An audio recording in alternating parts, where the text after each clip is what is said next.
بسم الله الرحمن الرحيم.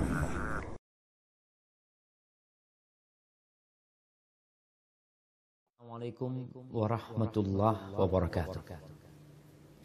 Alhamdulillah alladzi bi ni'matihi tatimmu shalihat. Wassalatu wassalam ala khairil bariyah sayyidina wa maulana Muhammadin wa ala alihi wa ashabihi ajma'in. Amma ba'd. Ahibati fillah, kita sampai ke panggilan Allah yang ke-19. Subhanallah. Panggilan Allah yang ke-19 ini berada di surat An-Nisa. Bayangkan, di dalam Al-Quranul Karim ada sebuah surat khusus untuk para wanita, untuk perempuan-perempuan, agar mereka bangga bahwa Allah mengurusin urusan mereka. Allah akan memberikan keadilan kepada para wanita. Allah akan mengarahkan kepada para wanita agar tidak dimangsa oleh serigala-serigala berbaju domba atau berbulu domba. Allah sayang kepada hamba-hamba.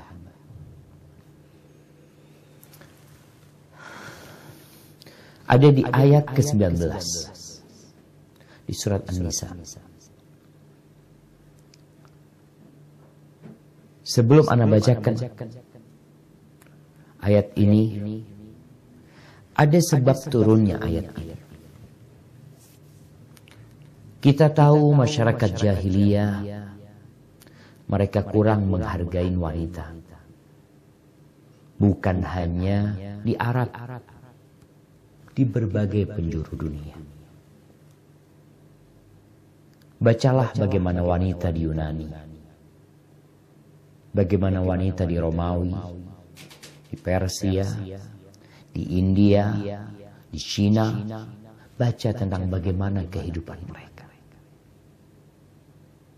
Mereka seakan-akan makhluk yang tidak punya hak untuk hidup, kecuali apabila lelaki memberikan hak tersebut. Allah mengatakan, wa idza busyira ahaduhum bil untha dhalla wajhuhu muswaddan wa huwa kadhib. Apabila sebagian di antara mereka dikasih kabar gembira dengan anak wanita, maka wajahnya jadi hitam. Mereka menahan diri, nggak suka dengan anak perempuan. Berapa banyak anak-anak wanita yang dikubur hidup-hidup. Wa idzal mau'udatu su'ilat bi ayyi dzambin qutilat. Apabila bayi-bayi wanita dikubur hidup-hidup, karena dosa apa mereka dibunuh? Apa dosa yang mereka kerjakan?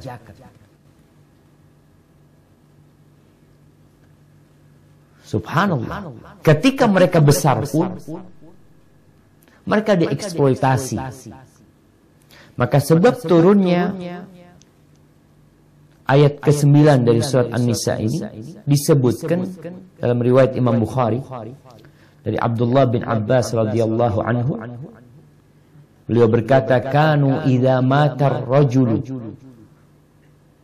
an zawjatihi kana awliya'uhu haqqa bimra'atihi in sya'a ba'duhum tazawwajaha wa in sya'a zawwajaha wa in lam yasha'u lam yuzawwijuha fahum haqqu biha min ahliha. Dulu kalau ada seorang suami meninggal dunia, meninggalkan istri, maka keluarganya suami itu lebih berhak dengan istrinya ini daripada keluarga itu perempuan. Kalau mereka mau mereka kawinin,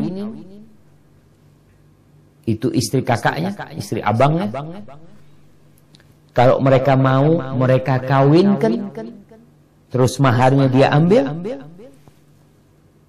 Tapi kalau mereka nggak mau, ya udah, dibiarin aja. Sampai itu perempuan punya uang bisa bayar, menebus diri mereka. Maka kita akan baca bagaimana Islam memuliakan wanita. Qur'annya dibuka, kita lihat di ayat 19 surah Ali Imran. Allah mengatakan, A'udzubillahi minasyaitonir rajim. Ya ayyuhalladzina amanu la yahillu lakum an tarithun nisaa karha ولا تعضلوهن لتذهبوا ببعض ما آتيتموهن إلا أن يأتين بفاحشة مبينة وعاشروهن بالمعروف فإن كرهتموهن فعسى أن تكرهوا شيئا وَيَجْعَلَ اللَّهُ فِيهِ خَيْرًا كَثِيرًا.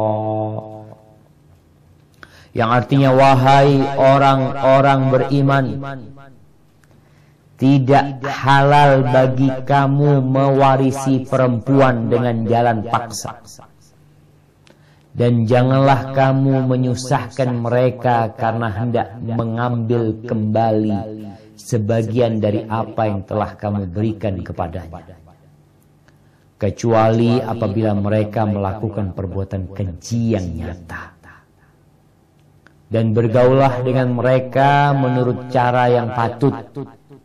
Jika kamu tidak menyukai mereka, maka bersabarlah, karena boleh jadi kamu tidak menyukai sesuatu, padahal Allah menjadikan kebaikan yang banyak padanya.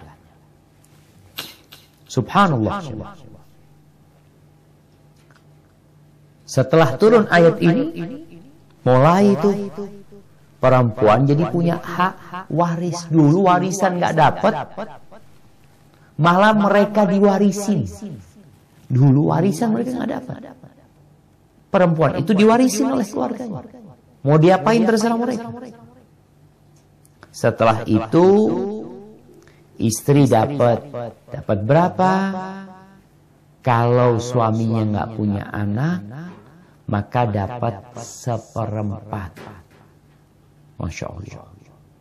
Bukan harta gono gini, warisan 1/4. Itu dari harta suami. Kalau istri punya harta, ya hartanya dulu, diambil dulu hartanya istri. Kadang-kala istri juga punya warisan dari orang tuanya. Istri mungkin juga punya usaha. Istri juga punya harta hadiah dari suaminya.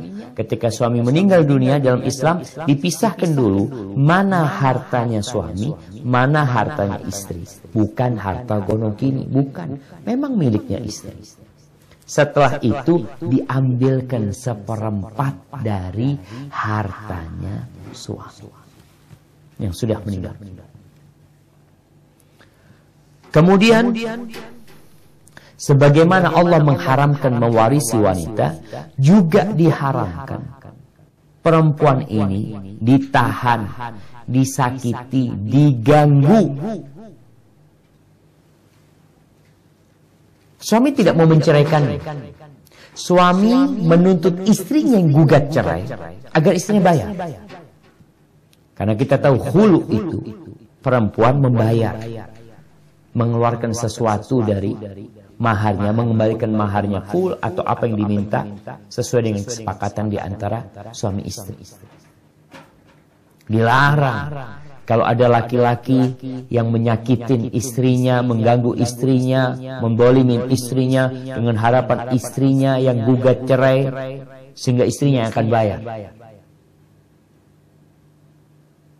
Para lelaki, bertakwalah kepada Allah Azza wa Jalla. Kalian mengambil itu perempuan dari orang tuanya dengan kalimat Allah Azza wa Jalla. Tuh perempuan awalnya haram buat kalian menjadi halal. Itu juga karena kalimatullah. Dan itu amanah dari Allah Azza wa Jalla. Kalau engkau gak suka sama istrimu, jangan disakiti. Subhanallah. Kecuali perempuan ini, na'udzubillah, selingkuh, berzina. Maka sang suami boleh menuntut dia untuk dia gugat cerai dan dia bayar. Ketika ketahuan istrinya memang berzina. Kemudian di penutup ayat Allah Azza wa Jalla memerintahkan kepada hamba-hambanya yang beriman tentang bagaimana seharusnya membangun rumah tangga, menyikapin para wanita, makhluk yang lemah ini. Maka kata Allah Azza wa Jalla, wa'ashiruhunna bil ma'ruf. Bergaulah dengan mereka menurut cara yang patut, cara yang baik. Fa in karihtumuhun, kalau kalian benci sama mereka, ada suami-suami yang mungkin gak suka dengan istrinya. Mungkin istrinya kadangkala memiliki kekurangan di fisik. Mungkin istrinya tidak pandai memasak. Mungkin istrinya melakukan kesalahan. Allah perintahkan wa'ashiruhunna bil ma'ruf. Pergauli mereka dengan cara yang patut. Fa in karihtumuhunna, kalau kalian benci kepada istri-istri kalian, maka Allah suruh sabar. Sabar. Fa asa an takrahu syai'an wa yaj'alallahu fihi khairan katsira. Bisa jadi yang kalian benci, ini harapan Allah menjadikan kebaikan yang banyak bisa. Maka para suami diperintahkan bersabar menghadapi istrinya, karena perempuan ini memang dari tulang rusuk yang bengkok. Kemudian kata Nabi SAW, la yafraq mu'minun mu'mina, nggak boleh seorang laki-laki yang beriman membenci istrinya yang beriman. In kariha minha khuluqan radhiya minha akhar. Kalau ada perilaku istrinya yang tidak dia sukai, bukankah ada perilaku yang baik yang lain? Kenapa engkau menikahi dia? Kenapa engkau datang meminang dia? Begitu pula para istri. Lihatlah kepada kelebihan suaminya. Kita ini semua kurang lebih. Banyak kurangnya, lebihnya dikit. Tapi kalau kita melihat kepada kelebihan, ya insya Allah kurangnya itu jadi hilang. Jadi kalau ditimbang-timbang, insya Allah manusia ini, ya kalau tadi dikatakan kurangnya banyak, enggak juga lah. Banyak lebihnya. Kurangnya 1, 2, 3. Lebihnya 10, tapi enggak dilihat. Masalahnya kita tidak memandang kepada kelebihan, kita memandang kepada kekurangan. Kalau istrimu, ya ada kekurangan dari sisi fisik, subhanallah, mungkin dia ada kelebihan dari sisi akhlak, perilaku. Dia baik sama anak-anakmu, mendidik anak-anakmu. Ahibati fillah, saatnya kita menghargai wanita. Saatnya sebuah bangsa yang mulia tidak mengeksploitasi wanita. Biarkan wanita-wanita itu di rumah. Suruh yang laki bekerja. Ajarin yang laki bertanggung jawab. Kenapa? Jangan sampai perempuan itu disuruh bekerja di rumah, ngurusin anak, ngurusin suami, ngurusin rumah tangga, terus disuruh cari duit lagi. Hargai wanita. Tidak ada agama yang menghargai wanita seperti Islam. Tapi kadang-kala engkau sudah Islamophobia. Pelajarin kembali bagaimana agama ini memuliakan wanita.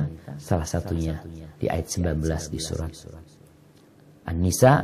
InsyaAllah kita akan lanjutkan panggilan Allah yang ke-20 pada perjumpaan yang akan datang. Barakallahu fikum.